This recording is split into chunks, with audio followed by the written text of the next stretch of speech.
nendest perfektsetest hammastest. No, vanarahval on igasuguseid mooduseid. On söögisooda, teeb hambad tõepoolest imevalgeks, puuviljad, maasikad, õunad. Need on vanemate nipid. Süsi. Pole paha. Ja loomulikult siin on ka üks imeline must hambapasta, mida müüakse. Ja pean ausalt öeldes ütlema, et see toimib küll, aga peale 5. korda on hambahari nii ilgelt porine, et tahaks selle ära visata ja viskan. No kuidas kõige efektiivsemalt saada hambad valgeks? Loomulikult minu arvates on šampanjaga üks komponent. Toimib.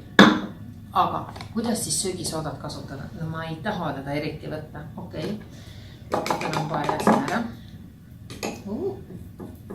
Ja raputan söögisoodat.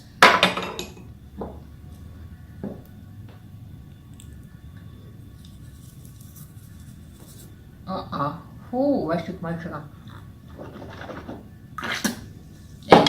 Ei toimi. Maasikad.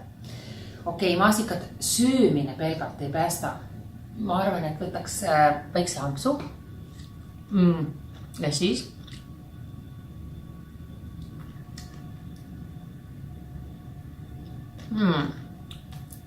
paha asi on see, et need pisikesed seemnekesed võivad jääda teil hamba vahele ja see vast ei ole kõige kaunim vaatepilt.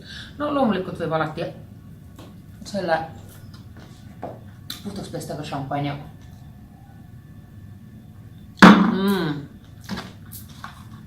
Ja vanarahva meetod.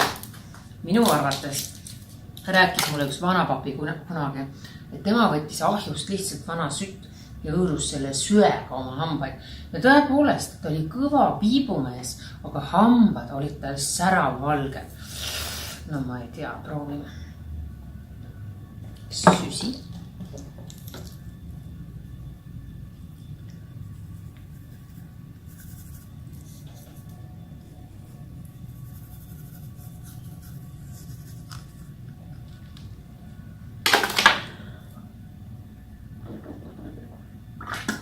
Ui, kõik on hammaste vahel. Ei, ma arvan ikkagi, et seekord otsustan ma professionaali kasuks. Ja nüüd ma siin olen lõpuks ja Reidu mahitusel olen ma proovinud järgi kõik asjad. Maasikad, mustikad, õunad, toidusooda, soola, banaanid loomulikult, no sütt, puhastas mu hambaid söega.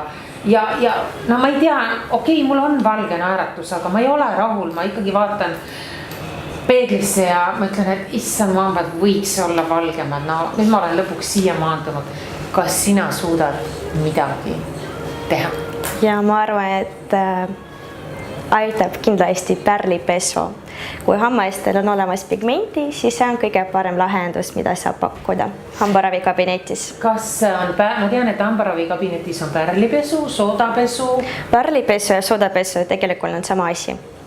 Mingit erinevust ei ole nende vahel. Aga kui ma kodus nühin, siis sellest tavalise toidusoodaga, mis vahe sellel on? Keegi ei tea, kuidas see toimib. See teeb rohkem kahju, sest selle kontsentratsioon on suurem. Et pigem siis hambaravikabinetis, kus on kindlad asjad, kindlad pulbrid ja me teeme, mida me teeme üldse. Ja mis toime sellel on. Okei, ja kaua see pärlipesu aeg võtab? See võtab umbes 15 minutit, kui ei ole väga palju pigmenti. Aga see sõltub inimesest ja tema harjumustest. Et kui inimene suitsetab, joob palju kohvi ja teed, siis võib-olla võtab natuke rohkem. Ja punast veini. Ja punast veini. Kas, kui ma võtan selle valgenduse nüüd ära, kas ma pärast mitu päeva ei tohi veini ja kohvi juua? Vähemalt 24 tundi. Okei, et muidu see töö jookseb kõik luhta? Ja.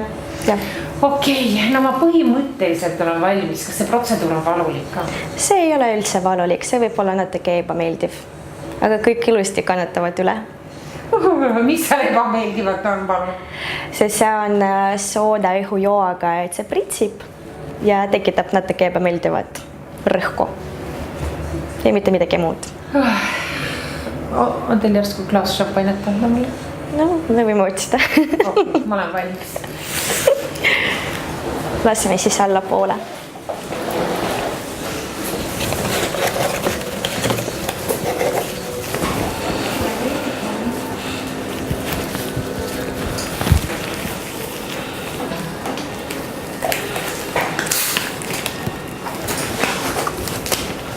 Nii, Optragate.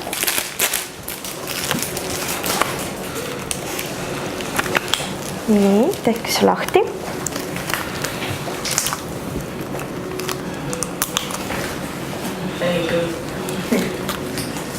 Nii, katame nüüd nägu.